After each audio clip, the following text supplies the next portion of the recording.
Assalamualaikum warahmatullahi wabarakatuh. Sebelumnya, perkenalkan, saya Syafudin Galiananta dari mahasiswa Teknik Informatika semester 2 Universitas Pelita Bangsa.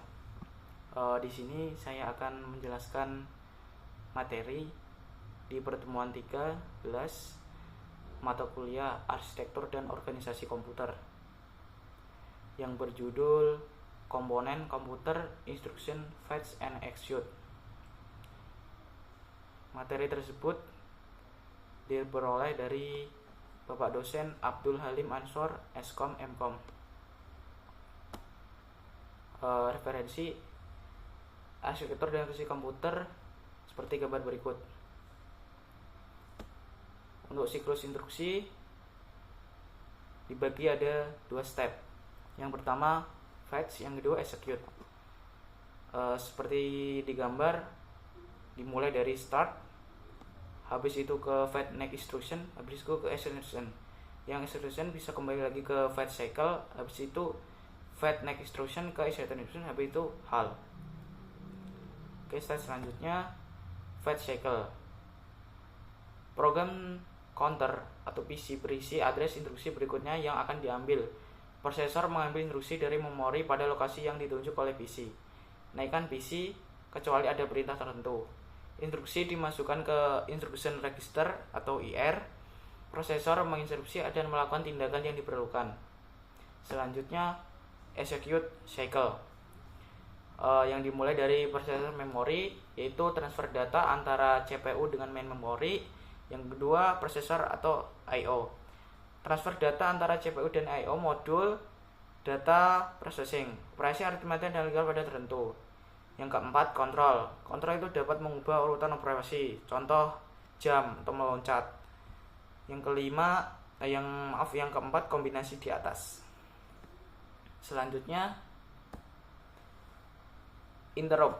Apa itu interrupt? Interrupt adalah kejadian yang menyebabkan microcontroller yang berhenti sejenak untuk melayani interupsi tersebut. Program yang dijalankan pada saat melayani interupsi disebut dengan interrupt service routine. Setelah selesai melayani interupsi, maka program tadi terhenti dilanjutkan kembali.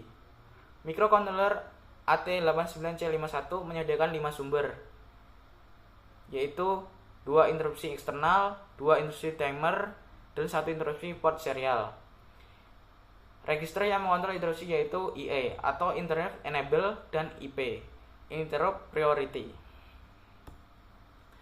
Interrupt adalah sinyal dari peralatan luar atau permintaan dari program untuk melaksanakan suatu tugas khusus. Jika interrupt terjadi, maka program dihentikan terlebih dahulu untuk menjalankan rutin interrupt. Fungsi interrupt yaitu yang pertama, mekanisme penghentian atau pengalihan pengolahan instruksi dalam CPU pada rutin interupsi. Yang kedua, hampir semua modul, memori, dan I/O memiliki mekanisme yang dapat menginterupsi kerja CPU. Tujuan interupsi yaitu secara umum manajemen pengeksekusian rutin instruksi agar efektif dan efisien antara CPU dan modul maupun memori.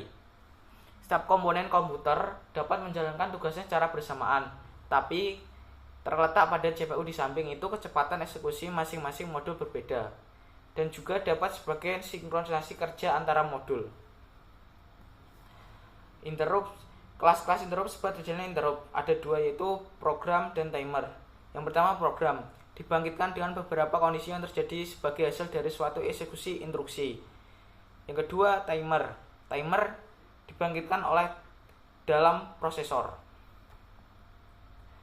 Interrupt yang ketiga yaitu I/O, dibangkitkan oleh controller untuk memberi sinyal penyelesaian normal atau memberikan signal berbagai kondisi error.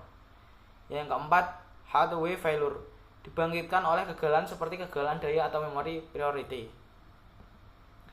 Proses interupsi, dengan adanya mekanisme interupsi, prosesor dapat digunakan untuk mengeksekusi instruksi-instruksi lain. Saat suatu modul telah selesai menjalankan tugasnya dan siap menerima tugas berikutnya, maka modul ini akan mengirimkan permintaan instruksi ke prosesor. Kemudian prosesor akan menghentikan eksekusi yang dijalankannya untuk menghandle rutin interupsi. Setelah program interupsi selesai, maka prosesor akan selanjutnya eksekusi programnya kembali. Saat sinyal interupsi diterima, prosesor ada dua kemungkinan tindakan. Yang pertama itu interupsi diterima atau ditangguhkan dan interupsi ditolak. Apa yang dilakukan prosesor? Prosesor mengganggukan eksekusi program yang dijalankan dan menyimpan konteksnya. Tindakan ini adalah menyimpan alamat instruksi berikutnya yang akan dieksekusi data lain yang relevan. Prosesor menyetel program counter PIC yang ke alamat awal rutin interrupt handler. Nah, berikut adalah tabel vektor interupsi pada mikroprosesor keluarga Intel.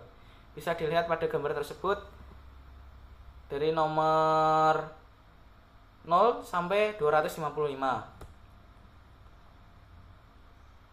Gambar berikut adalah interrupt pada PC personal komputer. Interupsi melalui personal komputer berbeda dari interupsi pada tabel interrupt di atas. Sebab PC awalnya dikembangkan berbasis kompatibel dengan sistem 8086 sampai 8088. Jadi interupsi yang pada setiap PC adalah interupsi nomor 0 sampai 4. Dan ini adalah tabelnya, bisa dilihat seperti gambar berikut.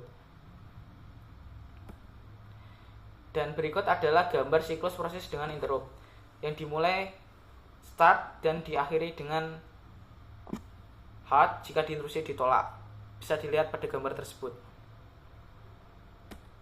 Nah, kesimpulannya, interrupt disediakan terutama sebagai cara untuk meningkatkan efisiensi pengolahan karena sebagian besar perangkat eksternal jauh lebih lambat dibandingkan prosesor. Nah, berikut adalah jenis interrupt. Yang pertama, software. Interrupt software adalah interrupt yang disebabkan oleh software yang sering disebutkan sistem soal. Misalnya suatu program ingin mencetak hasil dengan printer. Yang kedua, hardware. Interrupt hardware terjadi karena adanya aksi pada perangkat keras seperti penekanan tombol keyboard atau menggerakkan mouse seperti maskabel interrupt. Terjadi karena aksi dari luar seperti timer, keyboard, serial port, fixed disk, atau disk drive. Non-maskable interrupt terjadinya karena memori atau kesalahan parity pada I/O. Nah, sistem operasi kompleks. Interupsi ganda atau multi interrupt, misalnya suatu komputer ya, akan menerima permintaan interupsi saat proses pencetakan dengan printer selesai. Di samping itu, dimungkinkan dari saluran komunikasi akan memberikan permintaan interupsi setiap kali data tiba. Dapat diambil dua buah pendekatan untuk menangani interupsi ganda ini. Yaitu ada dua pendekatan. Yang pertama, pendekatan ini disebut dengan pengolahan. Pengolahan ini bisa berurutan atau sekuensial. Yang pertama, menolak atau tidak mengizinkan interupsi lain saat suatu interupsi ditangani prosesor. Yang kedua, setelah prosesor selesai menangani suatu interupsi, maka interupsi lain baru bisa ditangani. Oke, selanjutnya pengolahan interupsi bersarang yaitu mendefinisikan prioritas bagi interupsi. Interrupt handler mengizinkan interupsi berprioritas lebih tinggi ditangani terlebih dahulu. Nah, berikut adalah multiple interrupt. Dengan tidak mengizinkan terjadinya interrupt lain pada suatu interrupt sedang diproses, interrupt lain ditangguhkan. Ingat, ditangguhkan. Keuntungannya, pendekatan tersebut cukup baik dan sederhana karena interrupt ditangani dalam urutan yang cukup ketat. Untuk kekurangannya adalah pendekatan ini tidak memperhitungkan prioritas relatif atau kebutuhan waktu kritis. Nah, ini adalah gambar contoh multiple interrupt sequential yang bisa dari user program ke interrupt handler dan interrupt handler X dan Y. Nah, ini contoh yang interrupt nested ya. Nah, dengan mendefinisikan prioritas bagi interrupt dan mengizinkan interrupt, maka berprioritas tinggi menyebabkan interrupt handler yang berprioritas lebih rendah atau menginterupsi diri sendiri. Nah, berikut adalah tabel prioritas interupsi. Yang pertama, jenis interupsi eksternal 0. Yang kedua, interupsi timer 0. Yang ketiga, interupsi eksternal 1. Yang kedua, yang keempat, interupsi timer 1. Yang kelima, interupsi serial. Nah, di sini adalah fungsi I/O. Sebuah I/O dapat bertukar data secara langsung oleh CPU. Sebuah I/O juga dapat bertukar data langsung dengan memori. Pertukaran data antara I/O dan memori. Dalam kasus ini, CPU memberikan otoritas kepada modul atau I/O untuk membaca dari atau menulis ke memori sehingga perpindahan data terjadi tanpa terpaut dengan CPU. Selama perpindahan seperti itu, modul I/O mengeluarkan perintah baca tulis ke memori yang membebaskan CPU dari tanggung jawab pertukaran data. Operasi seperti ini dikenal dengan DMA atau Direct Memory Access.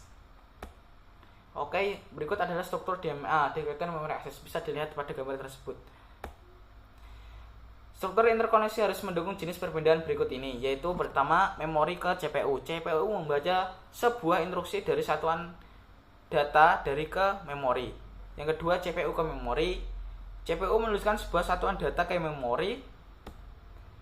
Yang ketiga, I/O ke CPU. CPU membaca data dari perangkat I/O melalui sebuah modul I/O. Yang keempat, CPU ke I/O. CPU memulihkan data ke perangkat ke I/O. Yang kelima, I/O. I/O memori atau memori ke I/O. Pada kedua kasus ini memberikan modul I/O diizinkan untuk dapat bertukar data secara langsung tanpa melalui CPU dengan menggunakan DMA. Sekian, terima kasih materi pertemuan 13. Saya Syafruddin Galiananta. Apabila ada perkataan atau tutur kata saya yang kurang berkenan, saya mohon maaf. Wassalamualaikum warahmatullahi wabarakatuh.